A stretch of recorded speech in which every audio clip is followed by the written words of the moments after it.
Pertama ya, karena ini adalah catatan demokrasi, saya catat ini. Baru kali ini saya mencatat. Siap. 1, 2, 3, 4, pendek aja. Dicatatnya pendek benar. Pendek Pak, iya kan? Itu juga nggak baca, bisa kebaca nggak? Nggak kebaca juga nih. Pak Artiri bisa baca nggak?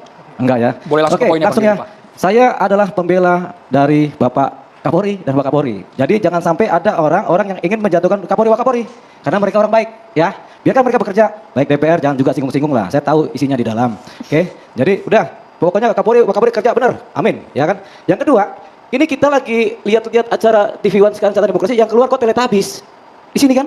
Apa itu Bang? Tadi, Maksudnya itu siapa itu, pelukan itu Pak Kapolda sama psikopat, ya kan? Maksud saya, ya udahlah Pak Kapolda udah mau 3 kali saya minta Anda mundur lah. Bikin malu. Teletubbies itu anak-anak itu pada stres. Ini apa sih? Itu ranah Kapolri Bang. Memang iya, tapi kan kita boleh minta mundur. Kapolri kan bikin TR. Kita boleh minta mundur. Kita psikolog. Jelek. Alasan mundurnya apa?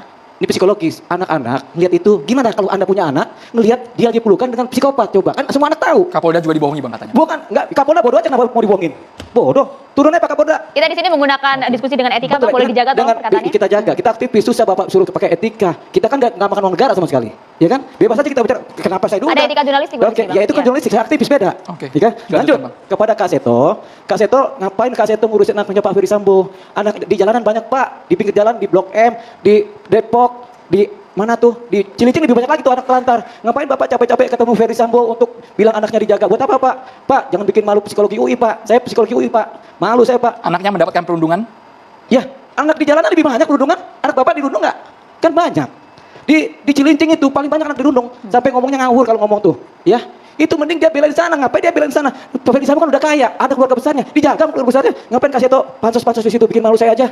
Kita bisa kembali ke topik. Oke, motif. Yes. Motif. Saya sebut Yosua bukanlah LGBT.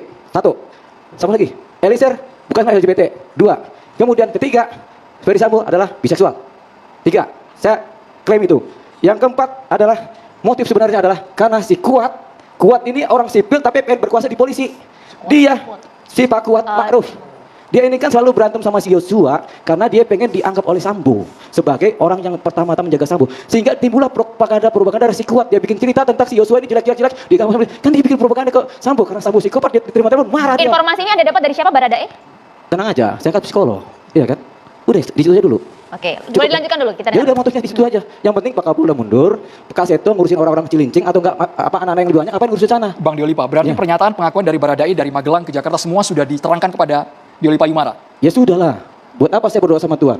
Nah, kejadian di Magelang itu sebenarnya seperti apa, Bang Doli? Nih ya, di Magelang itu nyeng-nyong dari tanggal 2 sampai tanggal Nyeng-nyeng itu apa, Bang?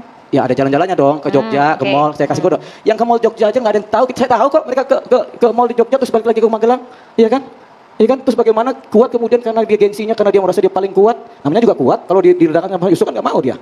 Dia aja langsung bilang, bos, itu si Yosua tuh begini. Ini yang namanya fitnah. Jadi sumber persoalan pertama adalah fitnahnya Kuat yang disampaikan kepada Sambo. Namanya Sambo kadang-kadang psikopat, dia panik, dia merasa cemburu banget, timbullah niat busuknya karena kepalanya udah nggak bisa dalam posisi Cemburu normal. karena apa, Bang? Ya karena omongan si Kuat. Oke. Pernyataan Kuat yang Pernyataan menyatakan Kuat ini dua apa? kejadian Propagandanya dalam bentuk pelecehan apa itu. Ya Kuat ini kan karena dia iri sama si Eliezer, iri sama si polisi-polisi ini. Akhirnya dia bikin otak dia kan dia rancang suatu cerita jahat. Namanya fitnah. Makanya sumber dari persoalannya adalah fitnah. Paham ya? Bang, Baradae menyatakan hal itu juga bahwa tuduhan Kuat yang melihat Sambo mergoki 2 kali.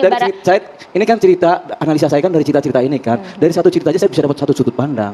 Oh ternyata ada posisi di mana Kuat ini orang sipil, yang lainnya polisi. Kuat ini kemudian tersinggung kalau dia kan nggak jadi bosnya si mereka atau si siapa Sambo dengerin omongan si polisi ini kan.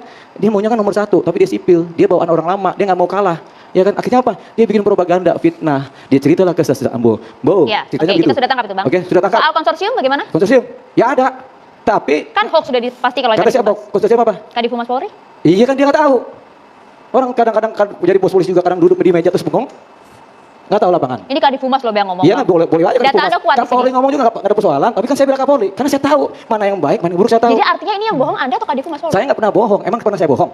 Cuma saya bilang konsorsium itu ada, makanya itu ada 303. Saya bilang 303 buktinya apa? Diagram itu benar? Ya benar lah. Mana pernah? Itu nggak benar. Itu pekerjaan intelijen. Itu sumbernya dari mana, Bang? Intelijen. Diagram itu, Bang. Tapi itu adalah petunjuk, tidak bisa dijadikan barang bukti. Itu hanya bisa dipakai oleh Kapolri untuk melakukan tindakan hukum. Intelijen Polri? Bebas. Seberapa besar itu pengaruh Ferdi Sambo pengetahuan Bang Diolipa? Besar sekali dong dia pengen jadi Kapolri. Pernah dia tahu dia Krisnamurti? Krisnamurti pernah ingat? Turn Bar Crime. Oke. Kita kembali ke topik ini ya Bang ya. Jangan Oke. disuruh nanya macam-macam, saya jawab macam-macam. Kita masa- fokus ke FS, Oh, Bang. sorry, Mengenai Bang. jaringan-jaringan yang Benar. sengaja kami belum, Ya, karena kan saya datanya juga cerita. belum jelas ini, Bang. Ini datanya masih belum jelas, tapi Anda tadi Ya. meyakinkan kami bahwa ini betul. Sumber Anda Itu dari mana? ada, Sambil kami tampilkan di layar. itu adalah data intelijen, tapi itu benar karena itu nggak bisa dijadikan barang bukti, bos. Oke. Itu hanya bisa dipakai sebagai petunjuk. Nama-nama lain yang juga terseret? Nama-nama lain? Ada itu semua.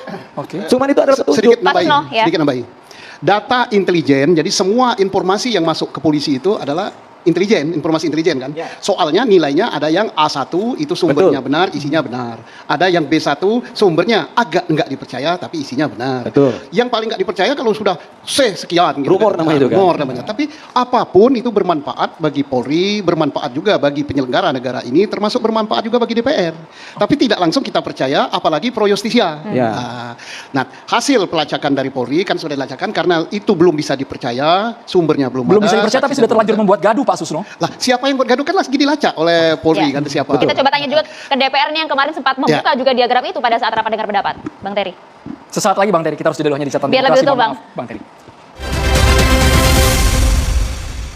Mengenai kerajaan Sambo, Pak. Benar nggak sih ini? Bahwa ada bintang 3 yang akan mengundurkan diri ketika tidak mentersangkakan, ya kan FS kan begitu. Kasus KM50 gimana Pak? Ada tindak lanjut nggak Pak? di Polri jangan salahkan saya. Loh, tidak disalahkan Pak. Kami sudah bisa pastikan dengan keilmuan forensik yang sebaik-baiknya bahwa tidak ada tanda-tanda kekerasan selain kekerasan senjata api pada tubuh korban.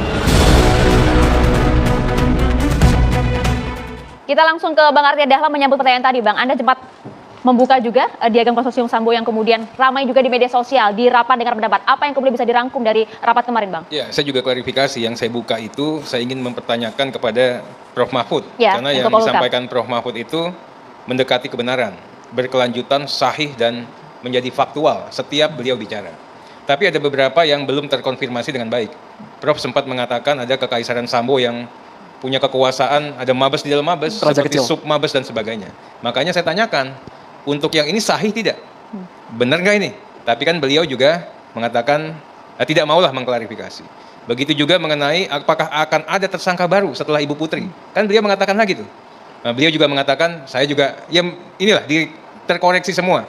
Termasuk juga apakah Pak Fadil mau ditersangkakan atau dipanggil atau tidak, dia katakan saya tidak pernah bicara seperti itu. Jadi dalam konteks itu, tidak membicarakan secara khusus mengenai masalah kekaisaran Sambo.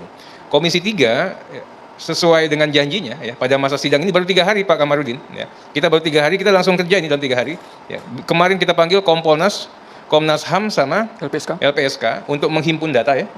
Kemudian hari ini kita juga sudah full bucket, besok ketemu sama Pak Kapolri. Agendanya tunggal, agendanya apa?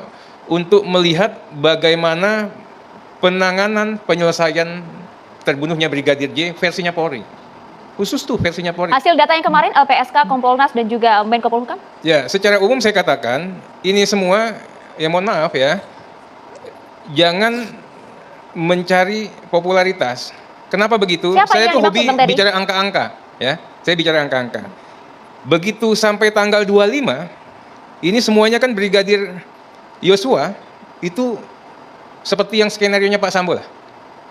Tapi begitu tanggal 24, 25 ini kan ada yang sudah melipir, muter balik pelan-pelan, ada yang muter baliknya setengah pelan, ada yang sangat cepat, ya kan. Kenapa itu? Ada peristiwa tanggal 23. Jadi bukan kerja-kerjanya mereka, tapi kerjanya Polri itu sendiri. Peristiwa apa Bang? Secara gamblang dan juga Polri transparan sudah bisa disebutkan? mengekspos, tim sus, Irsus melakukan ekspos di tanggal segitu, yang membuktikan bahwa skenario Sambo salah. Yang membuktikan bahwa ternyata berlaku sebaliknya. Bahkan langsung ya terkonfirmasi walaupun belum ditetapkan sebagai tersangka kala itu, Pak Sambo terlibat dalam proses terbunuhnya Brigadir Yosua. Baru tanggal 8 atau tanggal 9 ditetapkan sebagai tersangka. Makanya saya katakan sama LPSK, kalau kalian bicara kalian hebat, tidak. Wong kamu baru kasih penolakan Ibu Putri itu tanggal 13 atau tanggal 15 Agustus. Setelah Pak Sambonya tewas, artinya udah jadi tersangka nih, nggak bisa ngelawan lagi. Begitu juga dengan teman-teman yang lain. Tapi kami selalu senantiasa tetap menghormati lah. Mereka kan bekerja secara paralel Bang Arteria. Iya, tapi nggak bisa disalahkan juga. Kenapa? Ya, belum tentu. Makanya saya tanyakan kepada Komnas HAM kemarin, apakah kalian mendapatkan hasil lapor, idem, kemudian mendapatkan dari Dokes? Ya kan, ini kan enggak. Jadi mereka dengan memakai dokumen versinya Pak Sambo, ya itulah hasilnya. Output yang input yang buruk akan menghasilkan output yang buruk pula. Bang Tapi setelah kami lakukan assessment, ya 7 jam kami kemarin, kami melihat ya mitra-mitra ini LPSK, Komnas HAM, Kompolnas, intinya mereka berusaha untuk memberikan kemampuan terbaiknya ya. Tapi ya memang namanya informasi yang masuknya segitu, ya dapatnya juga segitu. Nah, itu dia Bang. Sejauh ini Bang Terry, apa yang kemudian masih menjadi pertanyaan besar kejanggalan di DPR yang mungkin akan ditanyakan juga ke Kapolri besok? Oh, banyak sekali ya, tapi kan kami juga berusaha untuk taat adab, Di taat antaranya etika. Bang? Hah? Di antaranya? Banyak banget lah ya. Bolehlah dijabarkan satu Ya, dua itu Bang. tidak jauh daripada pembicaraan kita kemarin dengan LPSK, Kompolnas dan Komnas HAM. Mengenai? Tunggu aja kan tinggal beberapa jam lagi. Apakah- Termasuk juga apakah ini konsorsium berkaitan dan lain-lain? dengan- Aliran dana? Saya pikir Motif? bicara mengenai konsorsium, bicara mengenai motif, bicara mengenai banyak hal itu tidak mungkin tidak terbendung. Iya kan? Masih jadi pertanyaan besar juga di DPR? Iya, sebelum masuk itu pasti publik sudah beropini. Soal dorongan rekan Anda, Benny Kaharman di Komisi Hukum yang meminta Kapolri dinonaktifkan, Bang Arteria? Kita berusaha ya untuk waras. Kami diajarkan juga untuk melakukan kerja-kerja itu secara proporsional. Pertanyaannya apakah layak? Ya kan? Tentunya pertanggungjawaban apapun, termasuk pertanggungjawaban hukum maupun pidana sekalipun, itu juga harus proporsional. Orang dapat dimintakan pertanggungjawabannya sebatas dengan apa yang ia perbuat.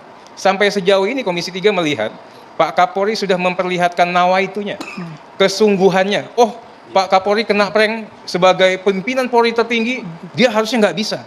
Pak Kapolri juga manusia loh, ya kan? Yang harus kita lihat setelah itu apa yang mereka atau dia kerjakan. Tapi perbedaan itu muncul di Komisi Hukum Anda sendiri, yang Pak Kapolri kerjakan ini kan juga sudah extraordinary. Oke. Melebihi batas-batasnya sebagai Kapolri kan, menembus batas, menembus sekat, Ya. nggak gampang ya. Orang-orang terdekatnya dengan mudahnya dinonaktifkan saja tuh nggak gampang. Oke. Ini tidak hanya dinonaktifkan, dia lakukan gradasi dengan begitu cermat. Mutasi, Nonaktif, ya. mutasi dulu, kemudian tap TSK. Tapi pendapat itu kan muncul Ya, sesama ini Komisi Pak 3. Susno tahu Bang betul Arteria. lah. Ini- Sesama Komisi 3 ini kompak, solid tidak sebenarnya? Dalam Saya mengusut pikir kan kasus pendapat Brigadir Yosua kemarin ini? itu kan pendapat Pak Benny pribadi ya. Kami melihat ya Pak Kapolri, gini loh ya. Nawaitu yang Santai. paling utamanya apa? Pak Kaba, ini tahu betul Pak Susno. Yang dia tunjuk sebagai tim susnya aja itu singa-singa semua yang nggak bisa dikendalikan oleh seorang Sambo. Ya. Kalau dia mau main, disitulah dia main. Dia tidak lakukan itu. Bang Terry, DPR Kemudian sudah bekerja 3 dia hari ya, libatkan Kompolnas. Kompolnas yang sudah terbukti Pak Mahfud tidak bisa dia kendalikan. Ketiga, dia pakai Komnas HAM yang kilometer 50 opininya berbeda dengan keinginan polisi. Nah, dari situ saja kita lihat Pak Kapolri sudah bisa memperlihatkan Oke. nawaitunya untuk bertindak transparan, akuntabel dan profesional. Ya, oke.